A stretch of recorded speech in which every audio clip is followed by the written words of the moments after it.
በአሸናፊነት ድንቅ ነገር የጻፈች ሴት ናት ዛሬ ስቱዲያችን የምትገኘው። ሰዎች ከሳሽ እኮ ምንድነው ምናምን ሲሉኝ ጾም ምናምን ስለሆነ ነው ምናምን ጾም ነው የሚሆነው ምናምን ላቸው ነበረ።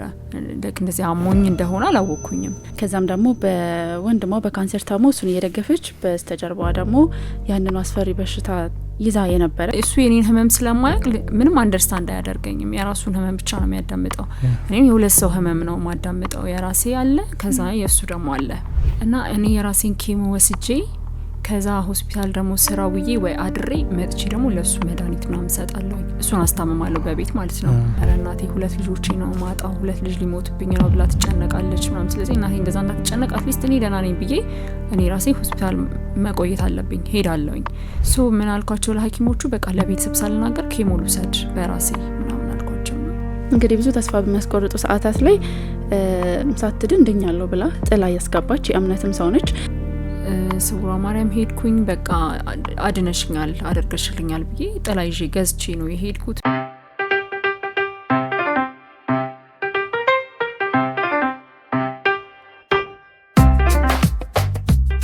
በአሸናፊነት ድንቅ ነገር የጻፈች ሴት ናት ዛሬ ስቱዲያችን የምትገኘው። የሌሎችን ህመም የምታስታመም የጤና ባለሙያ ነች። ከዛም ደግሞ በወንድሟ በካንሰር ታሞ እሱን እየደገፈች በስተጀርባዋ ደግሞ ያንኑ አስፈሪ በሽታ ይዛ የነበረ ከዛ ያንን የሚናገር ወረቀትም በብቸኝነት ይዛው የተጓዘች ብርቱ ሴት ነች። አርሴማ በጣም መልካም ሰው ነች እና ደግሞ ዛሬም በጣም ጭንቅንቅ ካለ ቀን ውስጥ ነው እዚህ የተገኘችው ና መጀመሪያ በጣም እናመሰግናለን እዚህ ስለተገኘሽ አጨናንቀን ያመጣናት እና እንግዲህ ብዙ ተስፋ በሚያስቆርጡ ሰዓታት ላይ ሳትድን ድኛለሁ ብላ ጥላ ያስገባች የእምነትም ሰው ነች። ስለዚህ ዛሬ እሷን ስንጋብዛት ስለ ህመሟ እንድታዘን አይደለም፣ ሁሉም ነገር ያልፋል የሚለውን የህይወት እውነት ለእናንተም ለማብሰር በተለያየ ችግር ውስጥም ደግሞ ሀሳብ ውስጥም ላላችሁ ሰዎች ተስፋ ለመስጠት ነው ስቱዲያችን የጋበዝናት። አርሴማ እንኳን ደህና መጣሽ። እንኳን ደህና ቆያችሁ። እኔም እንኳን ደህና መጣሽ ማለት እወዳለሁ። አርሴማ እስኪ ራስሽን ለአድማጮቻችን አስተዋውቂልን። ላይክ ከካንሰር በፊት አጠቃላይ የነበረውን ነገር ከዛ ውጪ ያለውን ነገር እስኪ ራስሽን አስተዋውቂልን በደንብ። ሲስተር አርሴማ በየነ እባላለሁ። በሙያዬ ነርስ ነኝ። አሁን ላይ ደግሞ የካንሰር ሰርቫይቨር ነኝ። በጣም ጥሩ። እስኪ እንዲሁ መጀመሪያ ላይ ከዛ በፊት የነበረሽን ልጅነት እንዴት መረጥሽ? ጤና ባለሙያነት ቤተሰባችሁ ላይ እንዴት እንደነበር እስኪ ትንሽ እንድንስል። ከቤተሰባችን እኔ ብቻ ነኝ ጤና ባለሙያ። ያው 12ኛ ክፍል ላይ ዩኒቨርሲቲ ደርሶኝ ነበረ እና ኢንጂነሪንግ ነበር የደረሰኝ። ግን ጤና መማር በጣም ፈልግ ስለነበረ ወደዛ መሄድ ትቼ የግል ኮሌጅ ጤና መማር ጀመርኩኝ፣ ነርሲንግ። እሱን ከጨረስኩኝ በኋላ ቀጥታ ወደ ስራ ነው የገባሁት። 2014 ላይ ነው ግራጁዌት ያደረኩት። እዛ በኋላ እስካሁን ድረስ ስራ ላይ ነው ያለሁት። አዎ አርሴማ አሁን ለካንሰር ካንሰር አንቺ ወደ አንቺ ህይወት ሲመጣ ኖሃው ነበርሽ ብዬ አስባለሁ አይደል? በደንብ ከዛ በፊት ወንድምሽ ታሞ ነበር። እስኪ ስለሱ ነገር ንገሪኝ። የዛኔ የጤና ባለሙያ ነበርሽ እሱ በታመመ ሰዓት ላይ? አዎ ነኝ። ኦልሞስት ጨርሼ ነበረ። እሱ ሁለት አይነት ካንሰር ነው የነበረው፣ የደም ካንሰር እና የጡት ካንሰር። የጡት ካንሰር ወንዶች ላይ በጣም ሬር ነው፣ ግን አንዳንድ ጊዜ ሀፕን ያደርጋል። ከብዙ አንድ ሰው ላይ ይፈጠራል ና በአጋጣሚ የኔ ወንድም ሁለቱም ካንሰር ነበረበት። መጀመሪያ ላይ የደም ካንሰሩን ሊኪሚያ የሚባለውን የደም ካንሰር አይነት ነው የያዘው። እሱን ነበረ ትሪት እያደረግን፣ ያው ትሪትመንትም ሪፊውዝድ አድርጓል። አክቹሊ ግን ጸበል ወይ ቤት ይሆናል ወይ ጸበል ይሆናል ምናምን ኬሞ ይወስድ አልነበረም። ግን ለኦልሞስት ለ3 አመት ያህል እሱን ፋይት ሲያደርግ ነበረ። ከዛ መጨረሻ ላይ ግን ያው እኔም እንዳልኩ ምሰራበት ቦታ ደግሞ የካንሰር ሴንተርም ስለነበረ ወደዛ መጥቶ ምርመራ እንዲያደርግና በቃ ትሪትመንቱ እንዲጀምር ምናምን አሳምኘው መጥቶ ምርመራዎች ሲደረጉለት በድጋሚ የጡት ካንሰርም እንዳለበት የዛን ጊዜ ያወቅን ማለት ነው። ከዛ በኋላ ያው እሱም በቃ ተስፋ ቆረጠ። መጀመሪያም በግድ ነበረ የወሰድኩት። ከዛ በጣም ተስፋ ቆረጠ ምናምን ቤት ሆነ። ትንሽ አቅም ሲኖረው ጸበል ይሄዳል። ከዛ ውጪ ቤት በቃ እሱ ማስታመም ጀመርን። በቃ ሊትራሊ አልጋ ላይ ሆነ። ከዛ በኋላ እሱ እንዳለበት ማወቁ በራሱ ሳይኮሎጂካሊ ያው በጣም ይጎዳልና በሁለት ካንሰር መታመሙ በራሱ ትሪትመንት አለመውሰዱ ምናምን ቀን በቀን እያደከመው መጣሱ። ለምን ነበር እሱ ያንን የማይፈልገው? አይ ቲንክ ሌሎችም ብዙ ለሌላም ሰው ትምህርት ይሆናል። አሁን ላይ ራሱ በጣም ብዙ ሰው ሕክምና ሪፊውዝ ያደርጋል። እኔ ራሱ ይጠይቁኛል ሕክምና ይምርሽ ነው ወይ ይሰራል ወይ ያድናል ወይ ገና በሕክምና ኔዳንሽ ነው ይሉኛል ብዙ ሰዎችና በሰዓቱ እሱ ሪፊውዝ አድርጎ የነበረው ኬሞቴራፒ በጣም ከባድ እንደነበረ እንደሆነ እሱን ወስዶ ደግሞ ብዙ ጊዜ ረፍት እንደሚያስፈልገው በቃ ባጭሩ በጣም እንደሚያደክመው ምናምን ይነግሩት ነበረ ብዙ ሰዎች ማለት ነው። እና እሱን አልፈልግም በቃ እኔ በሽታው ራሱ በጣም አድክሞኛል እና መድኃኒቱን ደግሞ ተጨማሪ እንዲያደክመኝ አልፈልግም ይለን ነበረ እሱና ምንም እኔ ለማስረዳት ሞከርኩኝ በማቀው ድካም እንደሌለው የተወሰነ ድካም ቢኖረው እንኳን ከተወሰነ ቀን በኋላ እንደሚለቅ ምናምን አስረዳውት ግን በቃ እምቢ ያለን ሙሉ ቤተሰቡ እሱን ለማሳመን ሞክረናል። ሪፊውዝድ አደረገ። ኢቭን 3 አመት ምናምኑን ያለ ምንም ትሪትመንት ነው ያቆየው የነበረው። ስቴጁም ኢርሊ ነበረ መዳን ኢቭን እንደሚችል ምናምን ተነግሮታል። እሱም ግን እንዳልኩሽ ምንም አይነት ትሪትመንት ስላልወሰደ ህመሙም ስቴጁ እየጨመረ እሱም እየደከመ ምናምን መጣ። ያው ከቤተሰብ ውስጥ ላንቺ በጣም ከባድ ይመስለኛል። አንደኛ የጤና ባለሙያ ነሽ፣ ያለውን ምን ማድረግ እንዳለበት ታውቂያለሽ። ከዛላ መድኃኒት ደግሞ መውሰድ እንደማይፈል ካንቺ ጋር የሚጋጭ ነገር አለው ብዬ አስባለሁ። እና በሰዓቱ የነበረሽ ስሜት ምንድን ነበረ? ሌሎችስ እምቢ ይላሉ ብዙ ይኖራሉ በየቤቱ እንዳልሽው እና እንዴት ነው ማሳመን ራሱ የሚቻለው? ምን ትመክሪያቸዋለሽ? እስኪ ሜቢ ያው ፋይናሊ ሰው የሚፈራው በዛ ህመም ተሰቃይቶ እንዳይሞት ነው ፍራቻው ራሱ የውስጥ ፍራቻቸውና ግን መድኃኒቱን ካለመውሰድ ደግሞ ካለመውሰድ ጋር አያገናኘውም። እንደውም ባልወሰድን ቁጥር እንደምንሞት በቃ ኮንፊርም እናደርጋለን። ምክንያቱም የጊዜ ጉዳይ ነው። ህመሙ በራሱ አሰቃይቶን ስቴጁን ጨምሮ ሌሎች ተጓዳኝ ህመሞችን ጨምሮ ምናምን ይገለናል ፋይናሊ ማለት ነው ትሪትመንት ባንወስድ። ወስደን ግን ቀድላችን መሞከር ነው እና ብዙ ሰው ደግሞ በትሪትመንት ሲድን አይተናል። ስለዚህ ሰርቫይቭ ያደረጉ ሰዎችን የዳኑ ሰዎችን ማየት ብቻ በቂ ነው። ከዛ ደግሞ ከሐኪም ጋር መመካከር በቂ ነው። እንዳልኩሽ እኔ የጤና ባለሙያ ነኝ፣ ግን ወንድሜ ማሳመን አልቻልኩም። በቃ በጣም ከባድ ነው ለእኔ ማለት ነው። አሁን ላይ እንደምሳስበው እሱ ማሳመን አልቻልኩኝ፣ ሌላ ሰው ደግሞ እንዴት ነው ማሳመነው ብዬ ራሱ አስባለሁኝ። ና እንደውም እኔ የሚያጋጥሙ ሰዎች በጣም ጎበዞች ናቸው። ይጠይቁኛል፣ ሪፊውዝድ እንዳደረጉ ይነግሩኛል። ከዛ ግን የኔ ኤክስፒሪየንስ ስነግራቸው ምናምን ሜዲኬሽን ላይ አሁን ላይ ሜዲኬሽን እንደጀመሩ ምናምን ይነግሩኛል። እና ወንድሜ ግን በጣም እንዳልኩሽ በጣም በዙሪያው ሰው ነበረው፣ እኛም በጣም እናግዛው ነበረ። እኔ ደግሞ እንዳልኩሽ ኦፖርቹኒቲዎች ምናምን በቀላሉ መድኃኒቶች እንዲያገኝ ኬሞቴራፒ እንዲጀምር ምናምን አመቻችለት ነበረ የመንግስት ሆስፒታል ኢቭን ሳይቀር እየሄድኩ ማለት ነው። ና በቃ አይፈልግም እሱ ሊትራሊ አልፈልግም ምናምን እኛን ሁላ በቃ የሆነ ሰዓት ላይ መጨቃጨቅ እኛን ትቶ መውጣት ምናምን ከኛ ጋር ማውራት እንደማይፈልግ ምናምን ሲጀምር ና በቃ እኛንም መጥላት ሲጀምር በቃ ተው ነው እኛ መጨረሻ ላይ እና በቃ እሱ የፈቀደውን የፈለገውን ያደርጋልን። አቅም ሲያገኝ ጸበል ይሄዳል። ከዛ በጣም ሲደክመው ምናምን ይመጣል ቤት ምናምን ይተኛል። በቃ ሲመጣ እናስታመመዋለን። ማድረግ ያለብንን ነገር ባይዘዌ ሄዶ ሐኪም ቤት ምንም ነገር አያደርግም እንጂ እኔ ቤት እያመጣሁኝ ፍሉድ አደርግለታለሁ፣ ግልኮስ ምናምን አንቲፔኖች ሰጠዋለሁ ምናምን ቤት ላይ ትሪት አደርገው ነበረ። ላይክ እንዳልኩሽ ለካንሰሩ የሚሆን መድኃኒት ባይሆንም ግን አትሊስት እሱን በቃ አቅም ለመስጠት ፔኑን ሪሊፍ እንዲያገኝ ለማድረግ ምናምን ሞክር ነበረ ቤት ውስጥ። እሺ ከዛ ቀጥሎስ ምንድነው የተፈጠረው ወንድምሽ ላይ? እስቲ እየባሰ ነው የሚሄደው መድኃኒት ባልተጠቀመ ቁጥር። ከዛ ላ ደግሞ አንቺም ላይ ጫናዎች እየበረከቱ ነው የሚሄዱ። የሆነ ታውቂያለሽ እዛ ቢሄድ የሆነ ትንሽም ቢሆን መፍትሄ እንደሚያገኝ ታውቂያለሽ። ከዛ በኋላ ቤት ውስጥ ተቀምጦ ለአንቺ ማየት ራሱ ትልቅ ህመም ነው። እሱ ያንን ከዛ ቀጥሎ የነበረውን ጀርኒ እስኪ ንገሪኝ። ያው ሪፊውዝ አድርጎ ቤት ልክ አልጋ ወደ መጨረሻ እየደከመ ሲመጣ ሊትራሊ አልጋ ላይ ነው የተኛው። አልጋ ሲዝ እኔ ታመምኩበት ሰዓት ነው። ያ ሰዓት ደግሞ ማለት እኔም የዛ ሰዓት ላይ አውቅ ያለውኝ ራሴ ላይ ካንሰር እንዳለብኝ። እኔ ከያዘኝ 4 ወር ምናምን ቆይቷል እሱ። ያንን 4 ወር ምናምን ጊዜ አያውቅም እኔ ታማሚ እንደሆንኩኝ ማለት ነው። እሱ በጣም ታሞ ስለነበረ እና እኔ የራሴን ኬሞ ወስጄ ከዛ ሆስፒታል ደግሞ ስራ ውዬ ወይ አድሬ መጥቼ ደግሞ ለሱ መድኃኒት ምናምን ሰጣለሁኝ። እሱን አስታምማለሁ በቤት ማለት ነው። እና እሱ ደግሞ የኔን ህመም ስለማያውቅ በጣም ይበሳጫል፣ እኔን ይቆጣኛል ምናምን ይናገረኛል ምናምን። እኔ ነው የራሴ ደግሞ ህመም አለኝ። ትሪትመንቱ በራሱ ደግሞ በጣም አግሬሲቭ ያደርጋል፣ በቃ ያስቆጣል ምናምን ኬሞ በራሱ ማለት ነውና እኔም ደግሞ በጣም እናደዳለሁኝ፣ በቃ በሳጫለሁ፣ አለቅሳለሁ ምናምን። እሱ የኔን ህመም ስለማያውቅ ምንም አንደርስታንድ አያደርገኝም። የራሱን ህመም ብቻ ነው የሚያዳምጠው። እኔም የሁለት ሰው ህመም ነው ማዳምጠው፣ የራሴ አለ ከዛ የእሱ ደግሞ አለ እና በጣም የተጎዳውበት ሰዓት ነው ብዬ ማስበው በቃ ያ ሰዓት ነው። እሱ ማስታመን በራሱ በጣም ይፈተነኝ ሰዓት ነው። የራሴ ህመም አለ፣ ከዛ ስራ አላቆምኩም፣ ስራ ደግሞ ሄዳለሁ። ምክንያቱም ቤት ሲሆን በጣም ዲፕሬሽን ውስጥ ምናምን መግባት ጀመርኩኝ። ፋሚሊ በጣም መጨነቅ ጀመረ። እናቴ 2 ልጆች ነው ማጣው፣ 2 ልጅ ሊሞትብኝ ነው ብላ ትጨነቃለች ምናምን። ስለዚህ እናቴ እንደዛ እንዳትጨነቅ አትሊስት እኔ ደህና ነኝ ብዬ እኔ ራሴ ሆስፒታል መቆየት አለብኝ፣ ሄዳለሁኝ። ሶ እንደዛ ያደረግን ኦልሬዲ እኔ 6ኛ ኬሞዬ ላይ ወንድሜ ያረፈው።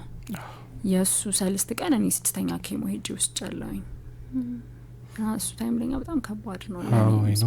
ከዛ በኋላ ደግሞ አንቺ ታመሽ ላይክ ወንድምሽም አንቺም የታመማችሁት ህመም ተመሳሳይ ሆኖ እሱ ሲያልፍ አንቺ እዛ ህመም ላይ አግሬሲቭ ያደርጋል፣ የስሜት መለዋወጥ ምናምን ይኖራል ምናምን ነገርና ማለት ያ ጊዜ እንዴት ነበር ላንቺ? ላይክ ከመጀመሪያ ውስጥ እንደሆነ እንትኑን በደንብ ለአድማጮችም እንትን ለማድረግ መጀመሪያ ስትሰሚ ነበርሽ እንዴት ነበር? ቤተሰብ ላይ ሀፕን አድርጎ የምናውቀው ስሜት አለ። ከዛ ደግሞ እንደገና ራስ ላይ ደግሞ ሲሆን አለው ሌላ አይነት እንትን አይደል? እንዴ በጣም አንደኛ አታምኝም። በቃ እኔ እንዳልኩሽ ያው የወንድሜን ከጊዜም ብዛት ምናምን አክሰፕት አድርገ ነው የተቀመጥነው ነገር ነው። በቃ እሱን ትሪት እያደረግን ያለንበት ደረጃ ላይ ነን። ከዛ ደግሞ የኔ ምንም ህመም ሳይሰማኝ ሳያመኝ ስራ ላይ ያለሁኝ በአጋጣሚ ነው ጀስት እዚች ጋር ትንሽ ይብጠት ወጣችብኝ። ኖትስ ያደረግኳት ራሱ በአጋጣሚ ነው። አስቤው ወይ የሆነ ህመም ተሰምቶኝ ምናምን አይደለም።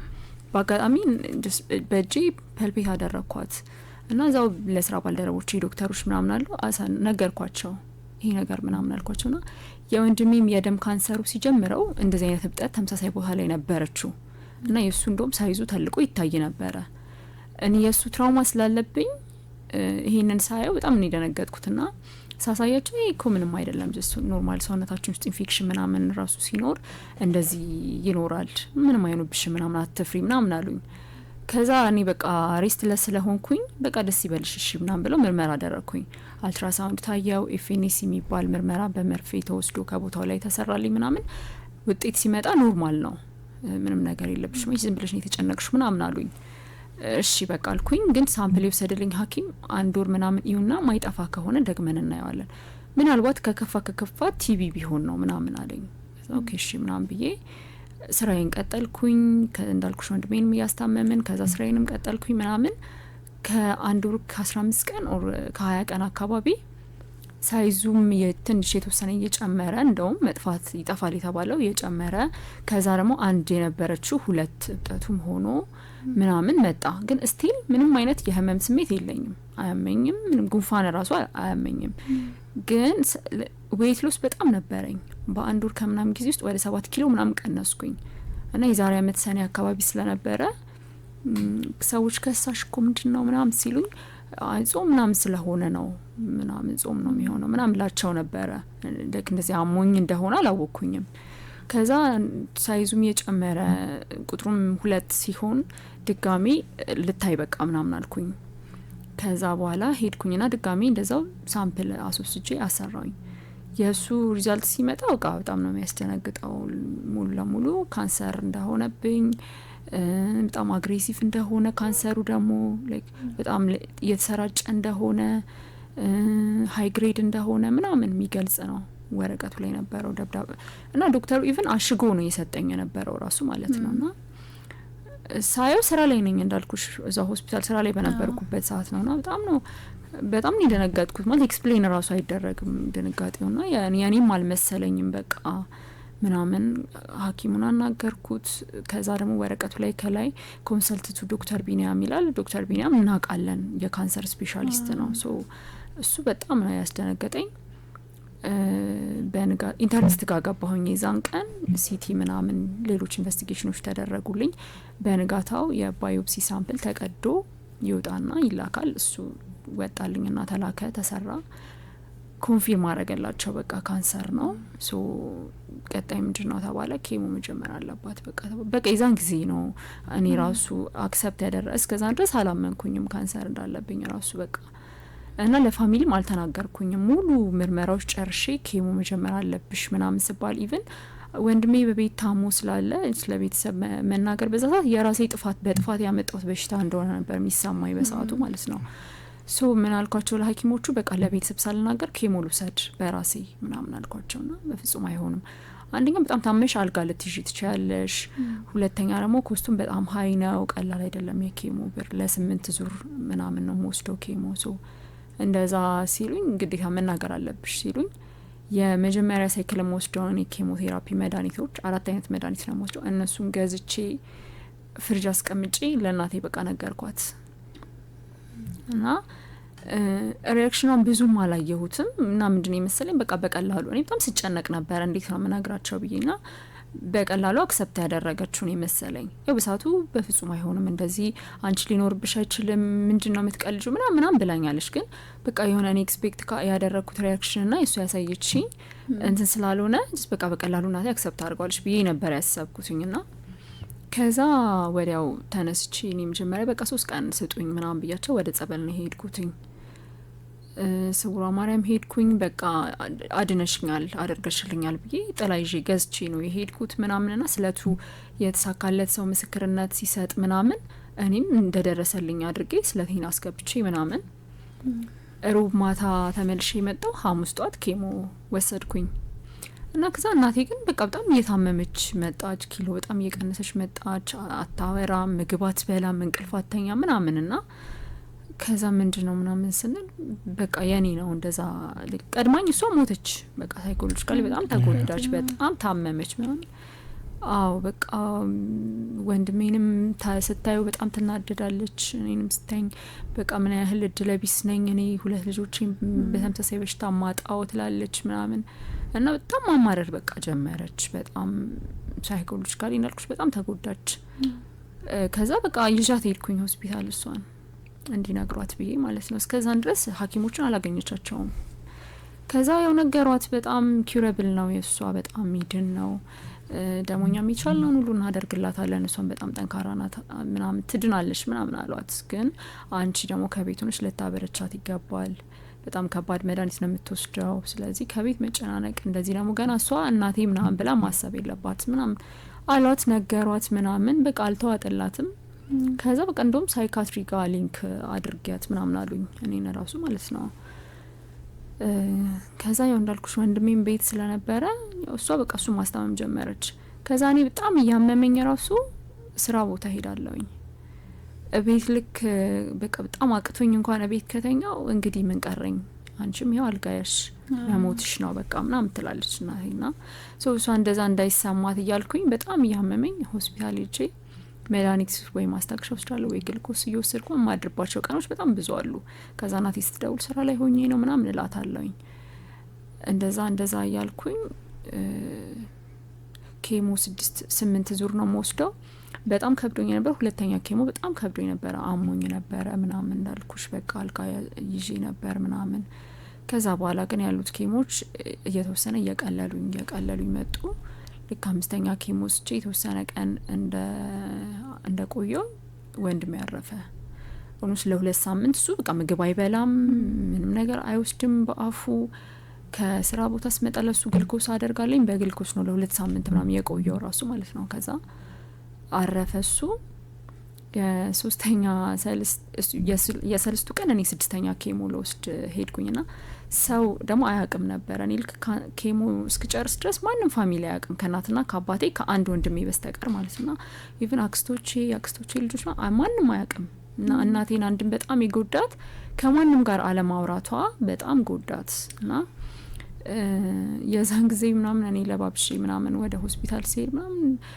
የወንድሟ 3 ቀን እንኳን አታለቅስም የወንድሟ 3 ቀን እንኳን ደግሞ ወዴት ነው የምትሄደው ምናምን ሰው ሲል ነበርና እሱስ በጣም ይጎዳል ከዛ እኔም የዛ 6ኛ ኬሞ ከወሰድኩኝ በኋላ ድጋሚ ታመምኩኝ ማለት በቃ በጣም ታመምኩኝ ተጎዳሁኝ ምናምን የዛ ሰዓት እንዳልኩሽ ድጋሚ አልጋ ያስኩኝ አክቹሊ ኬሞ ከወሰድኩኝ ከ3 እስከ 5 ቀን በቃ ይሄ እንዴት ነው ራሴን አልሆንም በጣም ያደክማል ሳይድ ኢፌክቱ በጣም ከባድ ነው የሚጠቅምሽንም የሚጎዳሽንም ሴል ስለሆነ እንትን ሚለው ሚገላው በጣም ይደክምሻል በቃ ፍዝዝ ነው የምትዩ ንቁ አይደለሽም እንቅልፍ ነው የሚልሽ ምናምን ስራ መስራት አትችይም ብቻሽን መሄድ አትችይም ከሰዎች ጋር ቁጭ ብለሽ ማውራት አትችይም ምናምንና የራሱ ሳይድ ኢፌክት አለ በጣም ብዙ ሳይድ ኢፌክቶች ከዛ ደግሞ እንደዚህ ግርግር ምናምን ተጓዳኝ ህመም ምናምን ሲጨመርበት በጣም ያደክምሻል ካንሰር በራሱ ሚጎዳ በሽታ አይደለም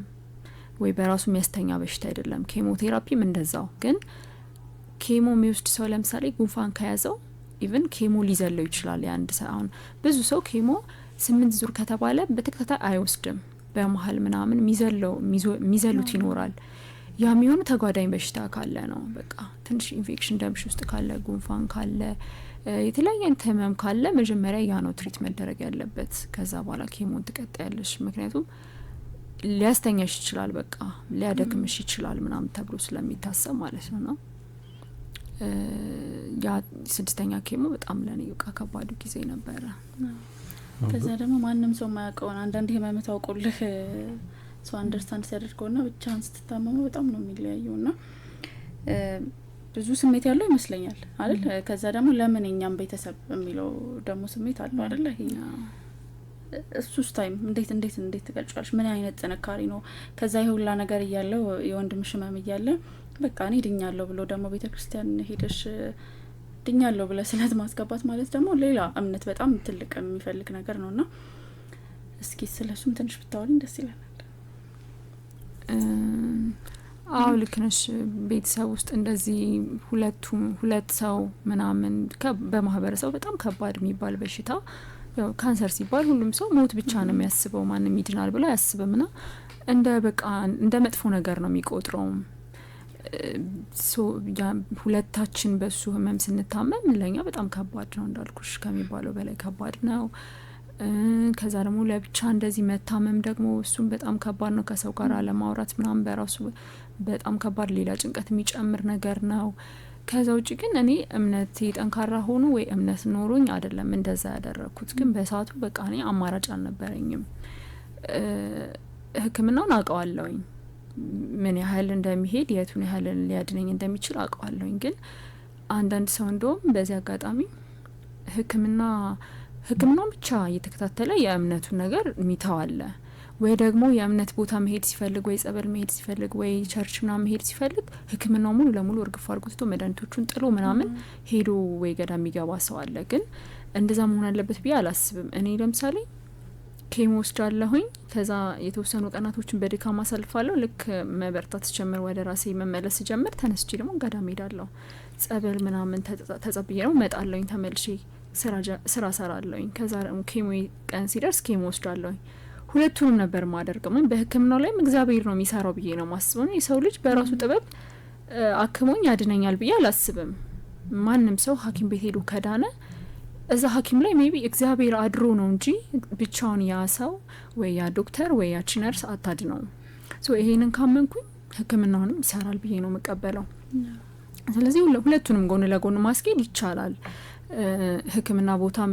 የእምነታችን ነገር እንዳናደርግ አይከለክለንም እኔ ሐኪሞቼ በእምነትሽ ይፈልክሽውን ነገር ማድረግ ትችያለሽ ህክምናውን ግን ሪፊውዝድ እንዳታደርጊ የወንድሜንም ነገር ስለሚያውቁ ማለት ነውና ሪፊውዝ እንዳታረጊ ህክምናሽን ተከታታይ ከዛ ደግሞ በእምነትሽ የምትፈልጊ ቦታ ሂጂ ልክ ጸበል ቦታም ሲሄድ ደግሞ መድኃኒት ለሚወስዱ ሰዎች ምናምን ተብሎ ኢቭን ለብቻ ቦታ ራሱ አለው ሶ የእምነት ቦታዬም ህክምናዬን ይደግፈዋል አይቃረነውም ህክምና ላይ ያላችሁ መድኃኒት ያላችሁ እንዳትገቡ እንዳትመጡ አይባልም እዛ ቦታ ላይ ህክምና ቦታም ደግሞ ሲመጣ የእምነትሽን ነገር የፈለግሽውን ማድረግ ትችላለሽ ተብያለሁኝ ስለዚህ አንድ ላይ ማስኬድ እንችላለን የግድ ሐኪም ቤት ስንሄድ የእምነታችን ነገር እርግፍ አድርገን ትተን እምነታችን ቦታ ደግሞ ስንሄድ የህክምናው ነገር እርግፍ አድርገን ትተን መሆን የለበትም ብዬ ማስብ ሰው ነኝ በጣም ብዙ ሰው ደግሞ እንደዛ ስለሚያደርግ ማለት ነው ጥሎ ይሄድና በጣም ታሞ ተመልሶ ይመጣል ስፔሻሊ የኩላሊት ታካሚዎች ዲያሊሲስ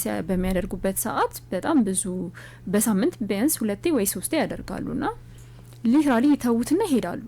ከዛ በጣም ተጨንቀው ታማው በሰው ባልጋ በምናምን ተይዘው ድጋሚ ሆስፒታል ላይ ይመጣሉና እንደዛ መሆን አለበት ብዬ አላስብም እኔ በበኩሌ የራሴ አስተሳሰብ። ሶ እኔ ምንድነው ያደረኩት ህክምናዬን ወስዳለሁኝ ከዛ ጸበል ደግሞ ሄዳለሁኝ በማምንበት ደግሞ ያንን አደረኩኝ። ጥላዬን አስገብቼ መጣሁኝ። ከዛ ህክምናዬን ጀመርኩኝ። እንዳልኩሽ በጣም እኔ የህክምናዬን ፕሮሰስ ያን ያህል በጣም ተጎድቼበታለሁ፣ አዝኜበታለሁ፣ አልጋ ይዤበት ተሰቃይቻለሁ ምለው የለም። እንዳልኩሽ ከዚህ አንድ የወንድሜ ያረፈበት የ6ኛ ኬሞ፣ ሁለተኛ ደግሞ ኬሞ ላይ ታምሜ ተጓዳኝ በሽታ ጉንፋን ምናምን ይዞኝ ስለነበረ ከዛ ውጭ ያሉት ሁሉም ኬሞ የወሰድኩባቸው ቀኖች እንደውም ኬሞ ካንሰር ታማሚ እንደሆንኩኝና ኬሞ እንደምወስድ ማቀው ቀኑ ሲደርስ ነው። እኔ በየ15 ቀኑ ነው የምወስደው። ቀኑ ደርሶ ልወስድ ስል ነው ካንሰር ታማሚ እንደሆንኩኝ ራሱ የሚሰማኝ የነበረው ነው። በጣም ኢነርጂ ነበረኝ። ስራዬን በአግባቡ ሰራ ነበረ እዛ እና ስራ ቦታ ላይ ሆኜ እንደውም በጣም በማይነር ነገር የሚያማርሩ ሰዎች ና ያለሁኝ በቃ በትንሽ ነገር እኔ ሜቢ የዛን ቀን ኬሞ የወሰድኩበት ቀን ይሆን ይችላል። ኬሞ ቀን ወስጄ ናይት ስራ ልገባ እችላለሁኝ ና በጣም ያማርራሉ፣ በቃ ይበሳጫሉ፣ ምን ነው በሞት ይላሉ ምናምንና እነግራቸዋለሁ። አንዳንድ ጊዜ መድኃኒት እያዘጋጀው ምናምን እነግራቸዋለሁ። እኔ እንደዚህ የካንሰር ታማሚ ነኝ፣ ኬሞ ወስጃለሁ ትላንትና ወይ ዛሬ፣ ግን በቃ እግዚአብሔርን አላማረረውም፣ ለምን እንደዚህ ሆነብኝ አልለውም፣ ለምንድን ነው እንደዚህ የምታደርጉት ምናምን እላቸዋለሁ። ና በጣም ነው የሚደነግጡት። እኔ እኮ አግብቻለሁ፣ ወልጃለሁ፣ ልጆቼን ለወግ ማድረግ አድርሻለሁኝ፣ ልክ ነሽ፣ እንደዚህ ማድረግ የለብኝም ምናምን ይሉኛል። ና በቃ አብዛኞቻችን ቶሎ ብለን ለምን ሆነብን ወደሚለው ነገር ነው ምንገባው። ደግሞ ልክ እንደዚህ አይነት ነገር ሀፕን ሲያደርግ ምናምና ጠንካራ ባንሆን እንኳን በምናምነው እምነት ደግሞ አምላካችን መጠጋትም ያስፈልጋል ብዬ አስባለሁ። ያው ልጠይቅሽ የነበረውን ሀሳብ ነው አሁን ያነሳሽው። በጣም ትክክል ነሽ። አብዛኛውን ጊዜ በተለምዶ ለምሳሌ አሁን ጸበል ቦታ የምትሄጂ ከሆነ መድኃኒት እየወሰድኩ ነው ጸበል አልሄድም የሚባል ነገር ተደጋጋሚ ሰምቼ አውቃለሁ እኔም ፐርሰናሊ። እና ግን እግዚአብሔር ወይ ፈጣሪ ደግሞ በአንድም በሌላም በኩል ስራውን ይሰራል። እና ሌላኛው አሁን መጀመሪያ ላይ ምልክቶቹን ሳያቸው ኖርማል ነው ተብዬ ነበር ያልሽን ነገሮች አሉና ላንቺ ምናልባት የሱም ኬዝ መኖሩ በጣም ይሄ ፎከስ አድርገሽ እንድታዩና ሊሆን ይችላል የሚለውን ስሜት ፈጥሮብሻል።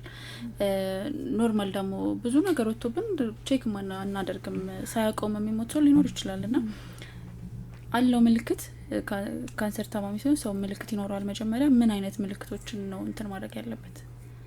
ሜቢ ድሮ ላይ ካንሰር ሲባል ሰው በጣም ኮዙ ይታወቃል። በቃ አሁን አንድ ሰው የሳምባ ካንሰር ከያዘው በጣም አጫሽ ነበር ምናምን ተብሎ ይቀመጣል እንደ ኮዝ ተደርጎ ማለት ነው። የሊቨር ካንሰር ከያዘው ይጠጣ ነበር ምናምን ይሄ ሰው ምናምን ተብሎ ይቀመጣል። አሁን ላይ ግን በጣም በብዙ በማታስቢ መንገድ ነው ካንሰር ሰው የሚይዘው። ምንም ኮዙን ሳያውቀው በምን እንደመጣበት ሳያውቀው ለምን እንደመጣበት ሳያውቀው ካንሰር ይታመማል ሰውና ይሄ ነው እኔ አሁን ይሄ ነው ምለው ምክንያት የለም። ካንሰር ለመያዜ በዚህ ነው የመጣብኝ ምናምን ምለው ምክንያት የለም። በቃ እንዳልኩሽ ምንም ያደረኩት የተለየ ነገር የለም ወይ እኔ ላይ የተፈጠረ የተለየ ያንን ሊያመጣብኝ የሚችል ነገር የለም። እብጠት አየሁኝ በአጋጣሚ እኔ አክሰሱ ስለነበረኝ ህክምና ቦታ ላይ ስለምሰራ ስለነበረ ከዚህ በፊት ደግሞ የወንድሜ ትራውማ ስለነበረብኝ ኢቭን የለብሽም ምንም ነገር ይሄ ባዶ ነው አያሳስብሽም ከተባልኩኝ በኋላ ራሱ በደንብ በቃ አልተውኩትም። የነሱን ሀሳብ ሰምቼ አልተውኩትም። ጀስት በቃ ሁሌ ቼክ አደርገው ነበረ። ከዛ እንደውም ሲጠይቁኝ አንቺ ለምንድን ነው እንደዚያ የምትጠይቁኝ በግድ ካልሆነብኝ ነው እንዴ የምትዩ ምናምን ይሉኛልና እናንተ እኮ ስላልገባችሁ ነው የወንድሜም እኮ እንደዚህ ነው ሀፕን ያደረገውና እፈራለሁኝ ምናምን ላቸዋለሁና ራስሽ ላይ ታሟርቻለሽ ምናምን ላይ ይሉኝ ነበረ። ልክ ፋይናል ደግሞ ካንሰር ሲባል የራስሽን በሽታ ራስሽ ጉርጉርሽ እኮ ነው ያገኘሽው ምናምን ይሉኛልና ምናልባት አንቺ ኤርሊ ስቴጅ ላይ እንድታገኙ ነው በቃ እግዚአብሔር ሲያስመለክትሽ ነው ነገሮችን እንደዚህ ኮንሰርን አድርገሽ ምናምን ስትከታተይ ነበረው ምናምን ይሉኛልና ይሄ ነው የምትዩ ኮዝ ወይ በዚህ ምክንያት ነው የምትዩ የለም። አሁን ላይ አብዛኛው ሰው ካንሰር ታማሚ ነው አሁን ላይ። በቃ እኔ ስፔሻሊ ጥቁር አንበሳ በነበርኩበት ሰዓት ያየሁት ህዝብ ነው በቃ የሙሉ ሆስፒታሉ ህዝብ ነው የሚመስለው ካንሰር ዋርድ ላይ ብቻ ኦንኮ ዋርድ ላይ ብቻ ያለው ህዝብ ማለት ነውና ይሄ ሁላ ሰው ካንሰር ከታመመ አንድ ሆስፒታል ውስጥ የተለያየ ቦታ ነው አስቢው ስለዚህ በጣም ብዙ ሰው ነው የሚታመምበት ማለት ነው እና በጣም ከህፃን ጀምሮ እስከ ትልልቅ ሰው ድረስ ይያዛል በዚህ ህመም በማታውቂው ነገር የተለየ ምልክትም አይኖረውም ማለት ነው ምንም በቃ ይሄ ነው የምትይው ነገር አሁን ላይ እንዳልኩሽ አሁን እኔ ከምን መጣብኝ ብዬ ብጠይቅ ራሱ ከዚህ አይኖረውም በቃ ምናልባት ምን ምልክት ሲያዩ እንደው ቼክ መደረግ ለሚለው አሁን ላይ ማለት ሰው በቃ ኤኒ ምንም ሰውነቱ ላይ የሚያዩን ነገር ኢግኖር ማድረግ የለበትም ምንም አይነት ምልክት በቃ ሲያይ ሄዶ ቼክ መደረግ ምክንያቱም እንዳልኩሽ በአጋጣሚ ዝም ብሎ ሄዶ ለሌላ ህክምና ሄዶ ካንሰር ሊባል ይችላል ሰው በአሁኑ ሰዓት ማለት ነው ስለዚህ ሰው እላዩ ላይ አዳዲስ ምልክቶችን ሲያይ ወይ የሆነ የህመም ስሜት እንዳልኩሽ ምንም አይነት የህመም ስሜት የለኝም ይሄ በሽታ አለብሽ እስክባል ድረስ ሰምቶኝ የታከምኩትም የታየሁትም ህመም የለም በስራዬ ላይ ነው የነበርኩትኝ ስለዚህ አንዳንድ ሰው ደግሞ በጣም እየታመመ በተደጋጋሚ እየታመመ ምናምን ዝም ብሎ ቤት ውስጥ ሆኖ ያሳልፋልና ምንም ነገር አዲስ ነገር ሰውነታችን ላይ ስናይ ኢግኖር ማድረግ የለብንም ሄደን ቼክ መደረግ ነው ከሆነም ኢርሊ ስቴጅ ላይ ስለሚገኝልን ትሪትመንቱም ቀላል ነው የሚሆነው ለመዳንም ቀላል ነው ካሉንም ደግሞ ሰየው ብሎ በቃ ወደ ቤቱ ይመለሳል ያው like ወደ ታመምሽበት ጊዜ ልመልስሽና ማለት ነው እንደነገርሽኝ በጣም ኬሞ አግሬሲቭ ያረጋል እንድትበሳጭ ያረጋል እና የስሜቱ መለዋወጦች በጣም ይኖሩታል ብዬ አስባለሁ በሰዓቱ እና ተስፋ የቆረጥሽበት ሞመንት ይኖራል በሰዓቱ like በጣም like አንዳንድ ነገሮች ከውስጣችን አይወጡም በሰዓቱ የተፈጠሩ ነገሮችና like በሰዓቱ በጣም ተስፋ ቆርጬበታለሁ ብለሽ የምታስቢው ነገር አለ ወንድምሽ ከማረፍ ውጪ በሰዓቱ አንቺ መምለይ ያለሽ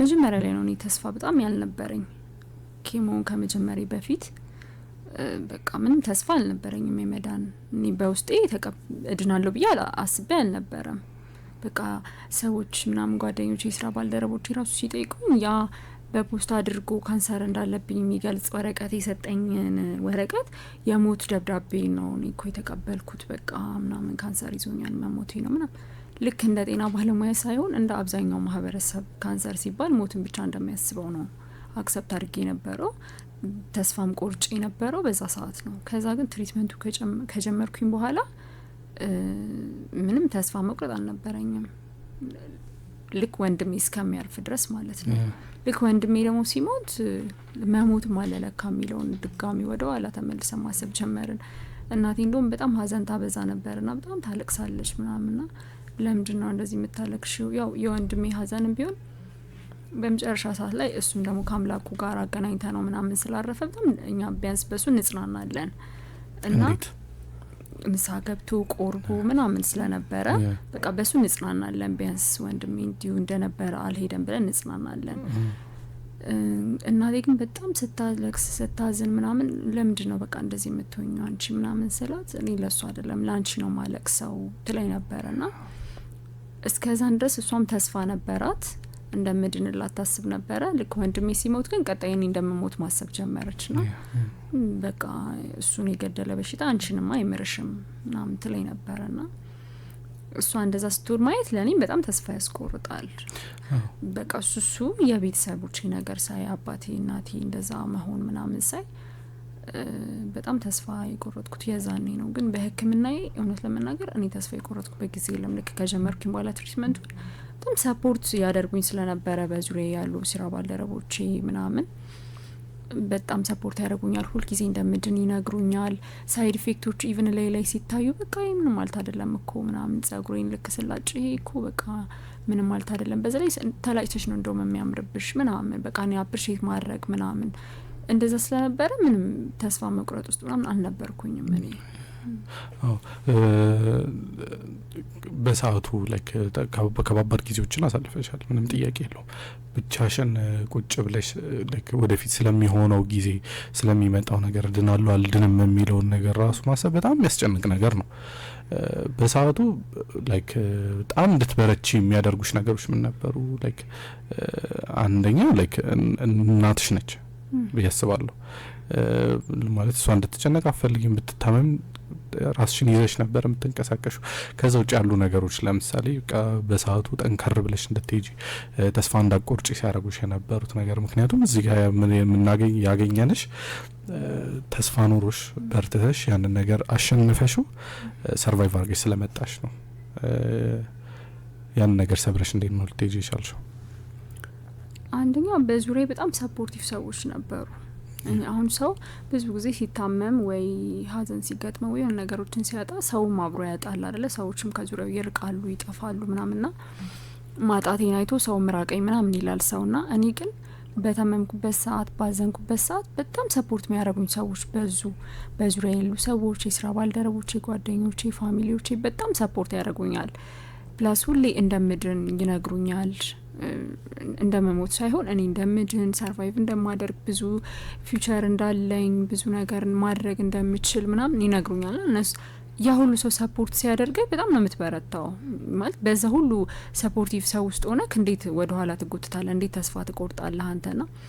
ተስፋ ለመቁረጥ ሳስብ እንኳን እነሱን አያቸዋለሁ አንዳንድ ጊዜና ለእኔ ብለው በቃ ጓደኞቼ ከዚህ ከአዲስ አበባ ድረስ የመጡ አጠገቤ የሆኑ ነበር። ኬሞ ስወስድ ምናምን አብረውኝ ሁል ጊዜ የሆኑ ነበር። እንደውም ቤተሰቦቼ ኬሞ ስወስድ አይመጡም ነበረ። እናቴም ያው ትረበሻለች ብዬ ስለማስብ አባቴም እንደዛው፣ እነሱ አይመጡም። ጓደኞቼ፣ የስራ ባልደረቦቼ አብረውኝ ይሆናሉ፣ ያግዙኛል። ከዛ ደግሞ በጣም ብዙ አክሰሶች ነበሩኝ። እኔ እንዳልኩ በብዙ ነገር አልተጨናነኩም። ሜዲኬሽኖችን አገኛለሁኝ። ቢጠፉ እንኳን ተፈልገው ይጠፋል ብዙ ጊዜ ካንሰር መድኃኒትና ሰው እንደውም እሱም በጣም ያጨናንቀዋል፣ ተስፋ ያስቆርጠዋል መድኃኒት መጥፋት ምናምንና እኔ እነሱ ይገኙልኝ ነበረ። በጣም እንዳልኩ ተስፋ የሚሰጡኝ ሰዎች በዙሪያዬ ስላሉ እኔ ምንም ተስፋ ለመቁረጥ ጊዜም አላገኘሁም፣ እድሉንም አላገኘሁም። እንደውም የሆነ ጊዜ ስትናገር እየሰማሁ ነበረ። ሰርጀሪ ተሰርታ የሆነች ሴት ስትወጣ ምናምን ነገር ላይክ በጣም እያማረረች ምናምን ነገር ብለሽ እሱን ታሪክ ካንቺ አልፎ ለሌሎች ብርታት የምትሆኝበት ጊዜ ነበር ብዬ አስባለሁ። ደግሞ እንደሆኑ በጣም በትንሽ ነገር እንኳን የሆነ ነገር ስንሆን በቃ እኔ ህይወት በቃ እንዴት ሊሆን ነው ማለት ከጤና በላይ ከባድ ነገር የለም እና አይመስለንም። ኧረ ይኑረኝና አታከማለሁ እንላለን አይደል? ሌላው ማለት ለሁሉም የራሱ ችግር ቀላል ነው ከባድ ነው እያለን አይደለም። ግን አንዳንዴ ከከባድ ነገሮች ደግሞ የሚወጡ ጥሩ ነገሮች አሉና እንደው ከዚህ ነገር በኋላ ለህይወት ያለሽ አመለካከት የሚቀየር ይመስለኛል። መጥፎ ነገሩ እንዳለ ሆኖ ምን ሰጠኝ ታያለሽ? ምን ጥሩ ነገር አገኘሁበት የምትዩ ነገሮች አሉ? የመጀመሪያው በቃ ለጤና ያለኝ ቫልዩ ልነግርሽ አልችልም። በፊት በቃ ምንም ብታመም ታከሜ ሄድን አለሁኝ። በዛ ላይ ነው አክሰሱም አለኝ ምናምን ብዬ ማስብ ሰው ነኝ እና ደግሞ እንደዚህ ቫልዩ ማደርገውም ነገርም አልነበረም። እውነት ለመናገር በቃ ጤና ቢኖር ደስ ይላል፣ ጥሩ ነው። ግን ሰው ከታመመ ታክሞ መዳን ይችላል ነው። ግን እንደዛ አይደለም። ስትታመሚ በጣም ለጤና ያለሽ ቫልዩ ነው የሚጨምረውና ምንም በዛ ሰዓት ሰው ገንዘብ ልስጥሽ ቢልሽ ወይ ሰምቲንግ ወይ የሆነ የስራ እድል አይታይሽም፣ ማለት አይታይሽም። በቃ በዛ ሰዓት የምታስቢ መዳንና መዳን ብቻ ነው። ይሄ የድሮ የነበርሽበት የጤና ጊዜሽን መናፈቅ ትጀምሪያለሽ። እኔ አንዳንዴ ከስራ ወጥቼ ምናምን ህመም ላይ ሆኜ ወይ ወደ ቤት ስሄድ ምናምን ጎዳና ላይ ያሉ ልጆች ምናምን በጣም ደስተኛ ሆነው እየተጫወቱ እየሳቁ ምናምን ሳይ ሁሉም ነገር ቀርቶብኝ በቃ ጤነኛ ሆኜ እንደነሱ ለምን ጎዳና ላይ አልኖርም ምናምን ያልኩበት ጊዜ አለና ከታመምኩኝ በኋላ ለጤና ያለኝ ቫልዩ በጣም ነው የጨመረው። አሁን ላይ ሆኜ በቃ እኔ ጠላቴ እንኳን አይታመም በቃ በህመም አይሰቃይ ምልበት እንትን ነውና ከዛ ደግሞ እንዳልኩሽ የአሴ ነርስ ፔሸንቶችን አንደርስታንድ ማድረግ በጣም ትሪት ማድረግ ምናምን ግዴታችንም ነው ስራችንም ነው ደግሞ አንዱም እንትናችን ነው። ግን ታመሽ ደግሞ ሲሆን ታመሽ ድነሽ ሲሆን ደግሞ በቃ ይሄ እንዴት እንደ የራስሽ ህመም ያህል ነው የሚሰማሽና አሁን ላይ ፔሸንቶችን ትሪት ማድረግበት ወይና በፊት ላይ የነበረኝ ነገር አንድ አይደለም ከምነግርሽ በላይ ማለትና እያንዳንዷን ፔን የነሱ ይሰማኛል። በቃ ፔናቸውን በጣም ነው ፊል ማደርገውና በቃ በሱ በጣም ራሴን እንድቀየርበት ራሴን እንዳይበት አድርጎኛል። በቃ አሁን ላይ ከምነግርሽ በላይ ለጤና ያለኝ ቫልዩ ልነግርሽ አልችልም። እና ደግሞ ከፈጣሪ ጋር ጥሩ ግንኙነት በሰዓቱ ጥሩ ግንኙነት ነበርሽ ብዬ አስባለሁ። እና ያ ነገር ላይ ከዛ ነገር እንድትወጪ በጣም አግዙሻል ማለት ይቻላል። ራስሽን ፋይት እንድታደርጊው ያለውን ነገር እና አንዳንዴ እንትኖች በህይወታችን የሚመጡ ፈተናዎች እንድንበረታ እንድንጠነክር ነው። አንዳንዶቹ አጠንክረውን ያልፋሉ፣ ጠንካራ ከሆነን ደግሞ ጠንካራ ካልሆነን ደግሞ ሰብረውን ያልፋሉ። እና በዛ በከባድ ሰዓት ላይ ፈጣሪ ከጎኔ ነው ብለሽ ማሰብሽ ከፈጣሪ ጋር የነበረሽ ግንኙነት ያንን ከባድ ጊዜ እንድትሻገር ያድርጎሻል። እንደዛ ብለሽ ታስቢያለሽ? አዎ እንዴ በጣም አግዞኛል፣ ረድቶኛል ብዬ አስባለሁኝ። እንዳልኩ ያን ያህል እንደዛ የሆንኩ ሰው አይደለሁኝም፣ ግን በቃ በተቻለኝ መጠን ወደ አምላኬ መጠጋት ነው የመረጥኩት በሰዓቱ።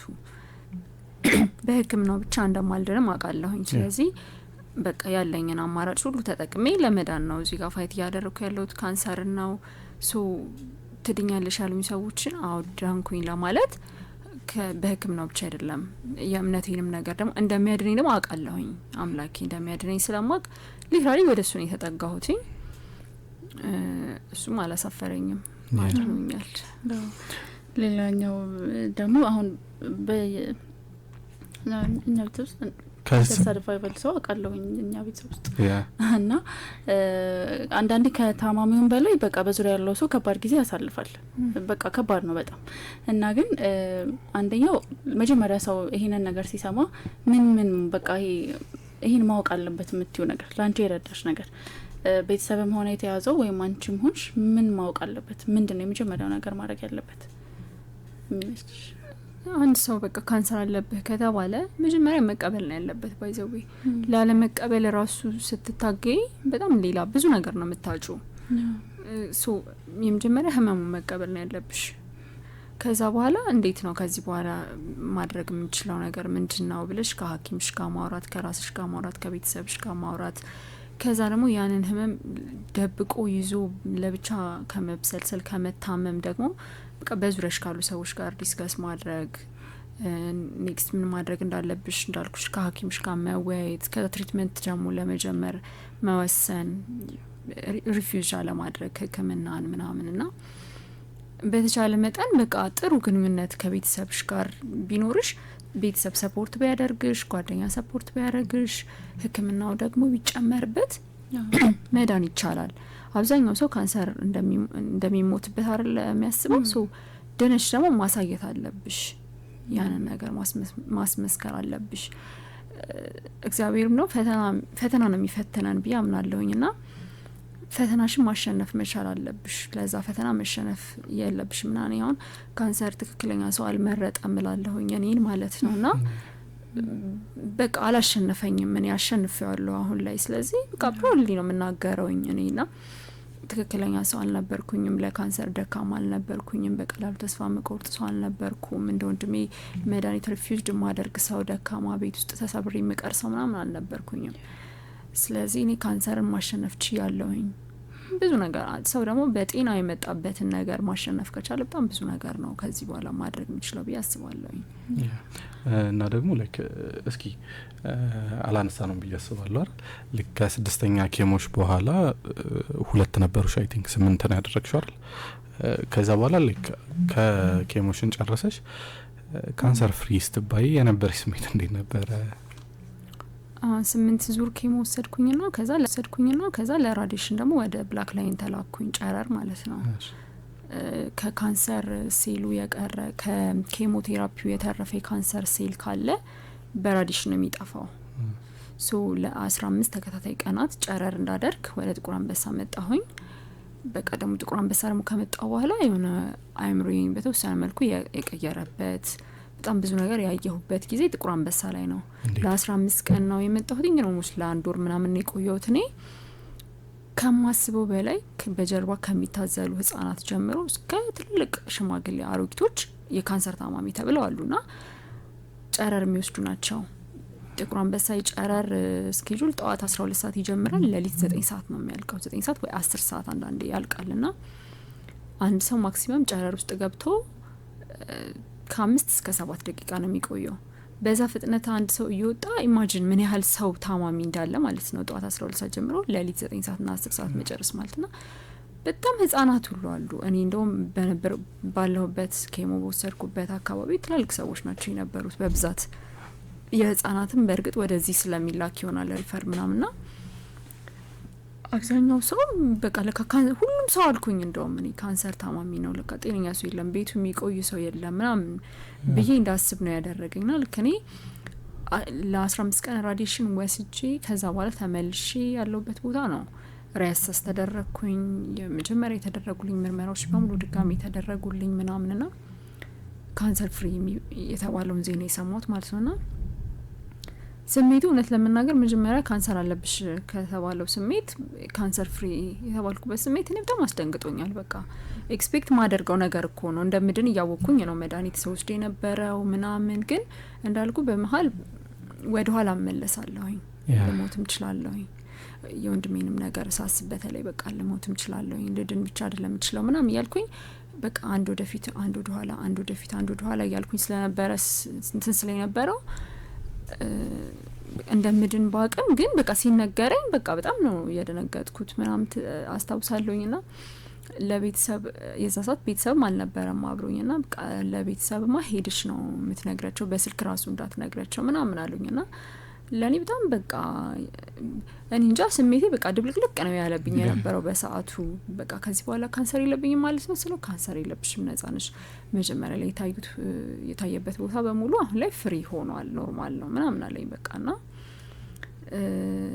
በቃ እንደውም የሚከብድ ስሜት ነው ያለው በዛ ሰዓት ላይ በቃ ይሄ ደስታም ሀዘንም ድብልቅልቅ ያለ ስሜት ነው የሚሰማህና አታምንም ሁላ በቃ ካንሰር ፍሪ እንደተባልክ ራሱ አታምንም። አሁን ህመሙ የሚቀጥል ምናምን ነው የሚመስልና በቅርብ ነው ነው አንድ ወር ከምናምን ነው ካንሰር ፍሪ ከተባልኩኝ። ከዛ በኋላ ደግሞ ደውዬ ምናምን ሴሌብሬት ያደረግነው በቅርብ ነው ምናምንና በቃ አሁን ላይ ምንም ህመም እንደሌለብኝ ነው የሚሰማኝ። በዛ ላይ ደግሞ አሁን ላይክ በቀልድ ምናምን ከጓደኞቼ ጋር ስናወራ ምናምን ይፈራሉ እነሱም አሁን ላይ በጣም ነው የሚፈሩት።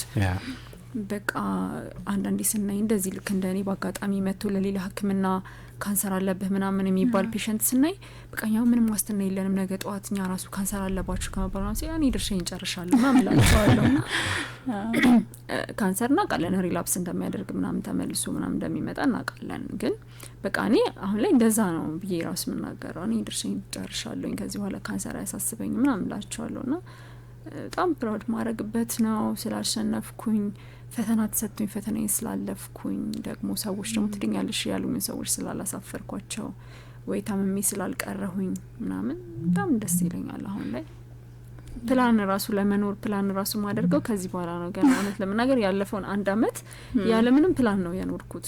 ነገ ራሱ ምን እንደማደርግ አላቅም። ነገ ልሞት እችላለሁ ብዬ ነው ማስበው። ነገ ምን ታደርጊያለሽ ምናምን ስባል ነገ ልሞት እችላለሁ እንደምንድን ነው ለነገ ፕላን ማደርገው ዛሬ ነው የምኖረው እላቸዋለሁና ምንም አይነት ነገር አልገዛም ነገ ተጥዮ ለመሞተው ነገር ምናምን ነው የምለውና በቃ ከዚህ በኋላ ነው እኔ መኖር የምጀምረው ፕላን ማደርገው። ወይ ተመስገን በጣም ቀላል ነገር አይደለም እንደምታወሪው በጣም ከባድ በጣም ብዙ ውጣ ውረዶች ብዙ ሀዘኖች ብዙ ተስፋዎች ከፈጣሪ ጋር በጣም ብዙ ንግግሮች ይኖሩታል። ከዛ ላይ ደግሞ ላይክ ያንቺ ብቻ አይደለም ላይክ ወንድምሽ በዛ ምክንያት ነው ያለፈው።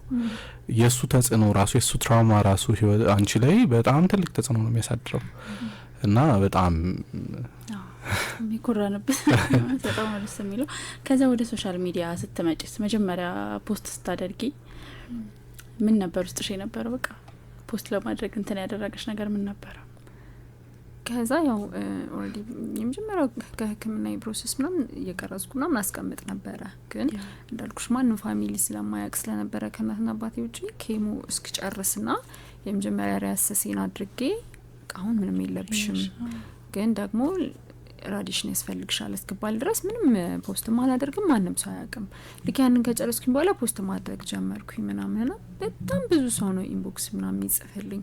በጣም ኢቨን በዛ ሰዓት ላይ በቃ ተዋውቀን አብረን ትሪትመንት ወስደን አብረን ሰርቫይቭ ያደረግን በጣም ብዙ ልጆች አሉ አሁን ላይ ኢቨን ማለት ነውና በጣም ብዙ ካንሰር ታማሚዎችን አገኘሁኝ እና ግማሹ ሕክምና ላይ እንደሆነ፣ ግማሹ ሕክምና ሪፊውጅ አድርጎ ቤቱ እንዳለ፣ በቃ ግማሹ ተስፋ እንደቆረጠ የእውነት መዳን ይችላል ወይ ምናምና አንቺ ለአንድ ካንሰር ታማሚ አይዞ በርታ መዳን ትችላለህ ከምትዩ በላይ እኔ ብለው በጣም አክሰፕተብል ነው። ምክንያቱም እኔ ታምሜ ህመሙን ስቃዩን አይቼው ድኛለሁኝ። አንቺ ግን እንትን ብትዩ እኔም ልክ ያንን እንትን ስላለፍኩት ማለት ነው። መጀመሪያ አካባቢ ሰው አይዞሽ ትድኛለሽ እኮ በጣም ኤርሊ ስቴጅ ነው ምናምን ሲለኝ እኔ እንደ ገደል ማሚቱ ነው የሚሰማኝ። እነሱ አይዞሽ ትድኛለሽ እያለኝ እኔ ውስጥ የሚነግረኝ ነገ ትሞቻለሽ ነው የሚል ነው የሚነግረኝ። ና ግን እንደዚህ አይነት ሰዎች ማግኘት ስጀምር እኔም የዚህ ታማሚ ነኝ። ኢቭን በጣም ደግሞ እንትን የሆነችኝ በእኔ ሊምፎማ የሚባል ካንሰር ነው የኛ በሊምፎማ ከስቴጅ 4 ሰርቫይቭ ያደረገች ፕላስ ሐኪም ዶክተራችንም አንድ አይነት ነው። አሁን እዚህ ሀገር ውስጥ የለችም እሷ ሰርቫይቭ አድርጋ። ኢቭን ግን ሐኪማችን ተመሳሳይ ነው። እዚህ አዲስ አበባ ይሰራል፣ አዳማ ይሰራል ዶክተራችን ነው። እሱ እንዳከማትና እሱን ሄጄ እንዳገኘው ምናምን ነገረችኝ። ከዛ እኔ ሐኪም እኮ ነው ዶክተር ቢኒያም ምናምን አልኳት። ከዛ ይምርሽ ነው ወይ በቃ ትድኛለሽ፣ እኔ ከስቴጅ 4 ነው የዳንኩት፣ አንቺ ከስቴጅ 2 ማትድኝበት ምንም ምክንያት የለም ምናምን አለችኝ። ና እንደዛ አይነት ሰዎችን ብዙ አገኘሁኝ። በቃ በጣም ይጽፉልኛል ምናምን። ከዛ እነሱ ራሱ በጣም ነው ያበረታቱኝ ምናምን እውነት ለመናገር። ከዛ ደግሞ እንዳልኩሽ እኔም በዛ ህመም ላይ ሆኜ በጣም ብዙ ሰዎችን አበረታታ ነበረ። በጣም ብዙ ሰዎች ከምታስብ ላይ ኬሞ ያስጀመርኳቸው ሰዎች አሉ። ሪፊውጅ አድርገው ቤት በቃ ተስፋ ቆርጠው ቤት ቁጭ ብለው ምናምን በጣም ኢቭን ከስቴጅ 4 እንደሚዳነ ነግራቸዋለሁኝ። እና የተለያዩ ቪዲዮዎች የውጭ ሀገር እኛ ሀገር ላይ ብዙም አልተለመደም እንደዚህ ሰርቫይቨሮች ወጥተው ያለፉበትን ነገር አሁን ያሉበትን ነገር ምናምን አያጋሩንም። ለዛ እና እኛም እነሱን እያየን አንጽናናም። እኔ በጣም የውጭ ሀገር ቪዲዮዎችን አያለሁኝ። አንዴ አይደለም 2 3 ሪላፕስ ያደረገባቸው ካንሰርን ያሸነፉ ሰዎች ከስቴጅ 4 ሰርቫይቭ ያደረጉ ሰዎች ምናምን አያለሁኝ። እሱ ከስቴጅ 4 ሰርቫይቭ ካደረገ እኔ ለምንድን ነው ከስቴጅ 2 ሰርቫይቭ ማላደርገው ምናምን እላለሁ። ና በተመሳሳይ ኬዝ ሆነው ለምሳሌ ከኔ ኬዝ ውጭ የጡት ካንሰር ሆና ከስቴጅ 2 ተስፋ የቆረጠች ሰው ካገኘኝ ቪዲዮ ልክላታለሁኝ እንዴት ከስቴጅ 4 መዳን እንደሚቻል እንዴት እንደዳኑ ምናምን። ብዙ ነገር ትከለከያለሽ ኬሞ ላይ ሆነሽ በጣም ብዙ ነገር ነው የምትታዩ። ሶ እነዛን ነገሮች ትተሽ ህክምናሽን ተካሽ መዳን እንደሚችሉ ነግራቸዋለሁ። ና እንትን ይላሉ በቃ። ከዛ እነሱ ሞቲቬት ይሆናሉ፣ ኬሞ ይጀምራሉ። አሁን ኬሞ ኢቭን የጨረሱ የሚደውሉልኝ የሚያወሩኝ ልጆች አሉ። ደግሞ ሰርቫይቭ አድርገው ደግሞ እነሱም ሰለብሬት ያደረጉ ልጆች አሉ። እንደውም ግሩፕ አለ ሰርቫይቭ ያደረጉ አዳማ ላይ ግሩፕ አለና በቃ እንገናኛለን እዛ ምናምን እንላለን። አሁን ላይ እንደውም ከነሱ ጋር ፕላን እናደርጋለን። ና በጣም ብዙ እነዚህን ሰዎች ስላገኘሁበት ከነዚህ ሰዎች ጋር ደግሞ ለነሱ ሰዎች ደግሞ ላይክ ሞቲቬት መሆን ስለቻልኩኝ ተስፋ መሆን ስለቻልኩኝ በጣም ደስ ይለኛል። ሶሻል ሚዲያ በቃ በዚህ መልኩ ስለማየው እኔ ደስ ይለኛል። በጣም አመሰግንሽ እንፈልጋለን። ለዚህ ማለት ሁላችንም ያለፍንበትን ከባድ ጊዜ ለሰው ካለፍነው በኋላ ማለት ስናልፈው በቃ ተመስገን እግዚአብሔር አሳለፈኝ ብለን ነው ዝም የምንለውና አንዳንዴ ኃላፊነትን ከመወጣት በቃ ይሄ ለሆነ ሰው ይጠቅማል። በቃ ማለት የሆነ ሰው ያንቺን ቪዲዮ አይቶ በቃ ዩዶን ነው ወይ ኬሞ ይጀምራል ወይ የሆነ ተስፋ ውስጡ ይጫራልና ሁላችንም ያለፍንበትን መንገዶች ሼር ብናደርግ ምናልባት ለብዙ ሰው እንተርፋለን። አናቅም የት ቦታ ሄዶ የማንን ህይወት እንደሚቀይርና ያንን ኤክስፒሪየንስ ሼር ለማድረግ እንትን ስላልሽ በጣም ነው ምናመሰግንሽ። በእውነት በጣም ጥሩ ነገር ነው። አድማጮቻችን የምትገኙት አራዳ ኤፍኤም 95.1 ላይ ነው። ፕሮግራሙ ቶካቶክ ነው። ክብርኔት ትሬዲንግ ከአራዳ ኤፍኤም ጋር በመተባበር ዘውትር እሁድ ከቀኑ 8 ሰዓት ላይ የሚያቀርቡላችሁ ፕሮግራም ነው። ኪድ ሰዓታችን እየሄደ ነው። ሁሉንም ገስት እኛ ጋር ሲመጡ መንጠይቃቸው 2 ጥያቄዎች አሉ። የመጀመሪያውን ጥያቄ እኔ ልጠይቅሽና ሁለተኛውን ኪድ ትጠይቅሻለች። የመጀመሪያው ጥያቄ ቱካ ማለት መሰረት ማለት ነው። የሁላችንም መሰረታችን ሰውነት ነው እና ሰውነት ላንቺ ምንድነው? ሰውነት ለኔ አንደኛ ለራስ ኑሮ ለራስ ጥሩ ነገር አድርጎ ከዛ ለሰዎች መትረፍ መቻል፣ ለሰዎችም ደግሞ ተስፋ መሆን መቻል ከኔ ኬዝ ጋር ሳገናኘው ማለት ነውና በቃ ሰው ስንሆን ሰው ሆነን መገኘት ነው ያለብን። ሰው መሆን ያለበትን መሆን ነው ያለብን። ለራሱ ጥሩ ነገር የሚመኝ ሰው ለራሱ ጥሩ ነገር የሚያደርግ ሰው ለሰውም ደግሞ ያንን ጥሩ ነገር ማድረግ አለበት። ያን በቃ ጥሩነት አያስከፍልም፣ ባይዘው ጥሩነት አይጎዳም። ስለዚህ በተቻለ መጠን ለሰዎች መጥፎ ባንሆን፣ መሰናከል ባንሆን፣ የውድቀታቸው የሀዘናቸው የእንባቸው ምክንያት ባንሆን፣ ለነዛ ሰዎች ጥሩ ሆነን ሰውነታቸውን እንዲወዱት እንዲያከብሩት ማድረግ ብንችል። ሌላኛው ደግሞ እስኪ ስኬትስ እንዴት ነው? ስኬት ምን ነው ላንቺ አሁን ላይ ስታስብ? ያው የመጀመሪያው ጤነኛ መሆን ነው። ጤነኛ ከሆነ አንድ ሰው በጣም ስኬታማ ነው። በፊት ምን ትይ ነበር ግን? በፊት በጣም ብዙ ነገር ልገልጽልሽ እችላለሁ። ገንዘብ ማግኘት ልልሽ እችላለሁ፣ ስራ ማግኘት ልልሽ እችላለሁ፣ የምትወጂው ነገር መስራት ምናምን ልልሽ እችላለሁ፣ ፋሚሊ መመስረት ምናምን ልልሽ እችላለሁ ምናምን ብዙ ነገር። ግን አሁን ላይ ሁሉም ነገር ከንቱ ነው። ከጤና ቀጥሎ የሚመጣ ነገር ነው። ሁሉም ነገር ይመጣልና ጤና ካለሽ ሁሉም ስኬቶች ይመጣሉ። በጊዜ ካለሽ፣ እድሜ ከሰጠሽ፣ ጤና ካለሽ ሁሉንም ዊሽ የምታደርጊያቸው ነገሮች ታገኛቸዋለሽ። ስኬት ለእኔ ጤነኛ መሆን ነው። እስኪ በመጨረሻ ማለት የምትፈልጊው ነገር ካለ፣ ሪኮመንድ የምታደርጊውም ነገር ካለ እና ኮሚኒቲስ አለ ምናልባት እንደዚህ አይነት እንትኖች ካሉ ማስተላለፍ የምትፈልጊው ነገር ካለ? በመጨረሻ ማለት የምፈልገው ነገር የካንሰር ታማሚዎች ትድናላችሁ። የሚሞተውን ሰው ብቻ አትዩ፣ ሰርቫይቭ አድርጎ ደግሞ ህይወቱን እንደ አዲስ የሚቀጥለውን ሰው እዩ። ሁልጊዜ ከኔጌቲቭ ፓርቱ አትጀምሩ፣ ከፖዚቲቭ ነገር ተማሩ፣ ውሰዱ። እና ስፔሻሊ ካንሰር ደግሞ ህመሙ በራሱ ኔጌቲቭ ነገሮች ነው የሚፈልገው። ኔጌቲቭ ነገሮችን እንዴ አግሬሲቭ አትሁኝ ትባያለሽ፣ ስትረስ አትሁኝ ትባያለሽ። ሴሉን በጣም በፍጥነት በዛ ሰዓት ስለሚያባዛ ነው ባይዘውና ሶ ትድናላችሁ። ለመዳን ግን እናንተ ፍቃደኛ ሆኑ። መጀመሪያ ትሪትመንታችሁን ጀምሩ። ማድረግ ያለባችሁን ነገር ከሐኪሞቻችሁ ጋር አውሩ። ከዛ ውጪ ግን ማመስገን ፈልገው አካላት አሉ። መጀመሪያ እኔ እንድታከም ሰፖርት ሲያደርጉኝ የነበሩ ሐኪሞች፣ ዶክተሮች፣ ነርሶች፣ ከዛ ደግሞ የምሰራበትም ሕክምናዬንም ያደረኩበት ሆስፒታል በጣም አመሰግናለሁ። ቤተሰቦቼን በጣም አመሰግናለሁ። ምንም ነገር አድርጌላቸው አይደለም። እኔ እነሱን በምጦርበት ሰዓት ነው ደግሞ እንደዚህ ሆኜ እኔን ድጋሚ ማስታመም የጀመሩትና አሁን ከዚህ በኋላ ግን እንደምጦራቸው ትልቅ ቦታ ደግሞ እንደምደርስ ተስፋ አደርጋለሁኝ። እናንተም እንግዳ ስላደረጋችሁኝ በጣም አመሰግናለሁ። እኛንንም እናመሰግናለሁ። አዎ በእውነት ከዚህ የተሻለ ደግሞ በቃ ማለት የምትፈልጊያቸው ነገሮች በሙሉ የልብሽ ነገር በሙሉ ሞልቶልሽ ድጋሚ መነገናኝ ይመስለናል። አበቃሽ። በጣም ስለመጣሽ ከልብ እናመሰግናለን። ወደ ማጠቃለያ እንሂዳ።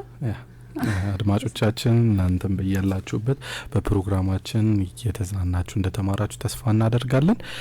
የዛሬ መልእክታችን ጤናችሁን ጠብቁ፣ ሰውነት በጤና በሰላም በፍቅር እንክረም ነው የዛሬው መልእክታችን። ክብርኔት ትሬዲንግ ፒኤልሲ ከአራዳ ኤፍኤም 95.1 ጋር በመሆን በየሳምንቱ እሁድ ከ8 እስከ 9 ሰዓት የሚያቀርብላችሁ ፕሮግራም ላይ ነበራችሁ። ምናልባት ወደ መጨረሻው ላይ የደረሳችሁ ሰዎችም ካላችሁ ዩቲዩብ ላይ ማክሰኞ 1 ሰዓት ላይ ይለቀቃል። በዛን ሰዓት ላይ እስከዛ ሰብስክራይብ እያደረጋችሁ ጠብቁንና ቶካቶክ ዩቲዩብ ገጽ ላይ ታገኙታላችሁ ማለት ነው። ያመለጣችሁ ሰዎችም ካላችሁ ጥሩ ቆይታ ነበረን። አርሴማ የህይወት መንገዶቿን በጥሩ ሁኔታ አስተምራናለች፣ አሳይታናለች። ዳዊት አበራና ቅድስት ወየሳ ከቴክኒሻናችን ናስናይል ሩዳን ጋር አብረናችሁ ቆይታ አድርገናል። ቸር ሰንብቱ።